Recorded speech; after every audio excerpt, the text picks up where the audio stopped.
So it was 1 a.m. in the morning. We all in this van have slept off, but like one of our brother from this room come and wake me up and called me like saying there is a class down there. So I came down and have heard a complete story about what had happened. So like we were able to beat him. Well, we were able to fight, and this is brother, the sister's elder brother now. So like then so many noise comes, and our neighbors who are living near us, every one of them are coming around. Then the accused guy, who is trying for harassment now, he also called his teams. He called his teams, and where he also getting his gangs. Then we saw some people standing outside the gate. So after noticing that, then I went out and locked the gate so that the people from outside should not come in, isn't it? Yeah. Then within the time we talked with the owner, and they were not agreeing to accept that it was their fault. We asked them to ask forgiveness to those sisters. They didn't agree, so we called the police, and the police came by 3 a.m. something. Then we talked with them and sent the accused guy to police station. After that, we went by 5 a.m. we went to women police station at the post office Germany, and we filed a FIR against that guy. And I think women police station will take a strict law against him.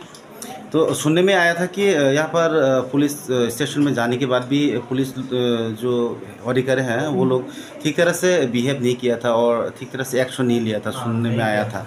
इसके बारे में आप क्या कहना चाहेंगे? ये तो ऐसा है कि हमने उनको बुलाया यहाँ पे कि थोड़ा प्रॉब्लम को सुलझाने के लिए, लेकिन वो लोग ये बोल रहा था कि अब की मर्जी है, अगर आप चाहे तो FIR करो, नहीं चाहिए तो मालिक के साथ थोड़ा बातचीत करके प्रॉब्लम को यहीं पे सॉल्व कर दो, कॉम्प्रोमाइज़ कर दो। तो हम पिछले बहुत महीनों से देखा जा रहा है कि किसी को बास में, किसी को मेट्रो स्टेशन में, या बहुत सारी जगहों में हमारी ट्राइबल लड़कियों को असॉल्ट किया गया है। तो उन चीज़ों को ध्यान देते हुए हमने कुछ भी नहीं सोचा, डायरेक्ट थाने में जाके FIR लिखवाया हमने। और एक बार सुनने में आया था कि जो भी किराया का मालिक है, जो मालिक का बेटा है, वो डॉन वाल माफिया सुनने में आया था। इसके बारे में आप पहले से मालूम था या वो सच में डॉन है क्या? ये सब तो पहले से तो नहीं सुना, लेकिन आज जो इंसिडेंट हुआ वो छोटे बच्चों के मुँह से जो सुना, वो सुनने के बाद तो लगता है ऐसा कुछ भी हो सकता है। बिकॉज जब यहाँ पे झगड़ा हो रहा था तो वो सीधा गेट से बाहर निकल के कुछ बंदे बुलाने लगा। कुछ बंदे भी थे गेट के बाहर, लेकिन अंदर तो नहीं आया, बिकॉज हमने ऑलरेडी गेट बंद करके रखा। अगर बाहर के लोग अंदर घुस जाएंगे तो हमारे लिए भी प्रॉब्लम है, बिकॉज यहाँ पे लगभग लोग ट्राइबली रहते हैं ना, तो बाहर के लोग आ जाएंगे तो बहुत क्लैश भी हो सकता है। एंड मैं इस रेंज पे अभी तक 7th मंथ ही रहा हूँ, तो पिछले 5 महीने बीच में मैंने सुना है कि वो इन दोनों बच्चों को छोड़ के कुछ और लड़कियों को भी असॉल्ट करने की कोशिश किया था। रात के बीच भूतों के जैसा दिखाई भी दिया जाता है, लोग बोलता है, लेकिन किसी को क्या पता कि ये भूत वाला कैरेक्टर के पीछे ये बंदा है। तो वो छुप के लोगों को देखता था, स्पेशली लड़कियों को। मैं एक लड़का हूँ, लेकिन लड़का होने के नाते मैं बोल रहा हूँ कि मेरे दरवाजे को भी खटखटाया, नॉक किया मेरा दरवाजा जब मैं पहली बार इसी रेंट पे आया था। तो मुझे लगा कि मालिक है तो अधिकार बनता है कि रूम चेक करे, हालचाल पूछने में। हाँ, तो मैंने खोला, देखा, तो फिर वो चला गया। तो सेम थिंग कुछ ऐसे ही बहुत सारे रूम्स पे जाके दरवाज़ा खटखटाया होगा। उसमें अगर लड़की होता तो क्या क्या नहीं बोलता, क्या बहुत कुछ हो सकता है।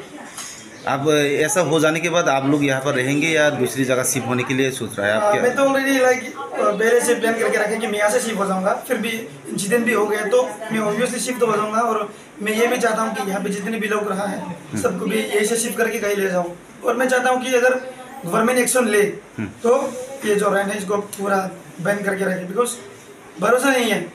आज वो कर रहा है, वो तो जिंदगी भर जेल में तो नहीं रहेगा, एक दिन वापस तो आ जाएगा, क्या पता फिर से वो करे। तो